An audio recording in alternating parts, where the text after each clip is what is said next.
Hey folks, this is Tim the Toolman. Welcome back to another episode of Car Show and Tell. Today we got a little trip for you. We took a trip to Hershey, Pennsylvania to the Antique Automobile Club of America's museum. If you're ever in central Pennsylvania, look this up.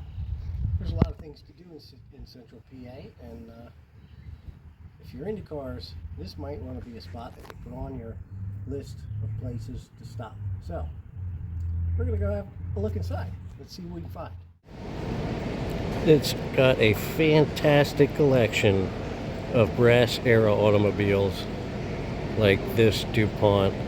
Oh, look at the headlights on that. They're gorgeous. And a matching maroon Studebaker. Lovely. Some of the dioramas here include a working representation of what a turn-of-the-century machine shop would have looked like. And it's also powered when you're here.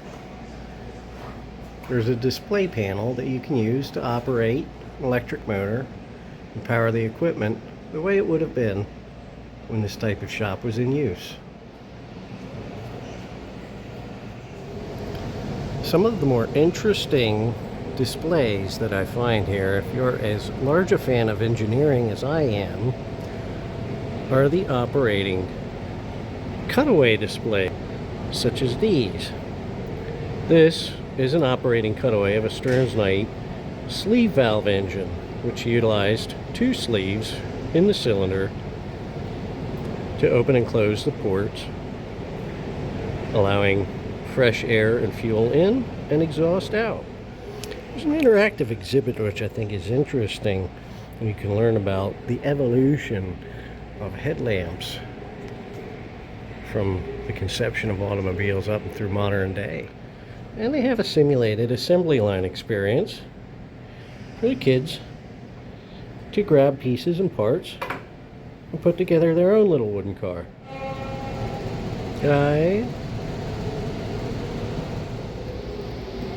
Current featured exhibit is a beautiful collection of station wagons, which are really right up my alley. Even a few cars on display from my own youth. I love the look of this old Mercury station wagon, but my son seems to think that it appears to be an animation of a Japanese person. Maybe it's the slanted taillights. There's another shot of this beautiful Mercury Voyager wagon. And a small interactive exhibit about the invention of the automotive airbag. Exhibits from Americana and roadside diners and drive-in movie theater to displays about dealerships and service stations. Really, you've got tons and tons of classics here to see. Ooh. There's a Pinto. And who doesn't enjoy a nice beige Malibu classic wagon? You spin me right round, baby, right round, like a record player, right round, right round.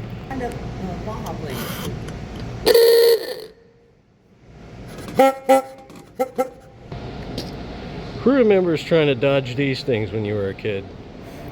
And if you've never seen it before, never, I don't think, ever has there been a vehicle collection or a vehicle that's been so shrouded in controversy. This museum is the home of the David Kamek Tucker collection. And I would advise anybody that has any interest in automobiles, come see this collection. It's a once-in-a-lifetime experience you'll be glad that you have. That's the Tucker prototype engine, but converted. There's an air-cooled helicopter. No. That was designed and built by Tucker with some help. And all of the valves were hydraulically actuated, and the radiators were located in the front of the car. This would have been a service nightmare. Look at all the tubing and the air bleeds for the cooling system. That would have been an absolute pain to work on.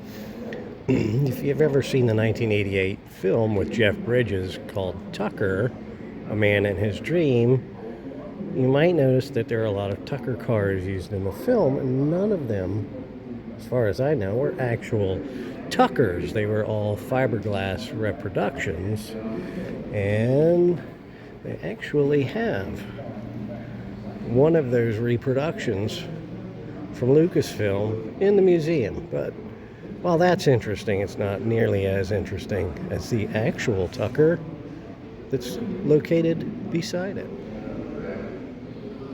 And there it is, the #1 Tucker, sold originally out of Harrisburg, Pennsylvania. And they have a small Corvette exhibit with an original and the latest and greatest. And I'll be honest, while the new car is full of amazing design elements, after having driven one,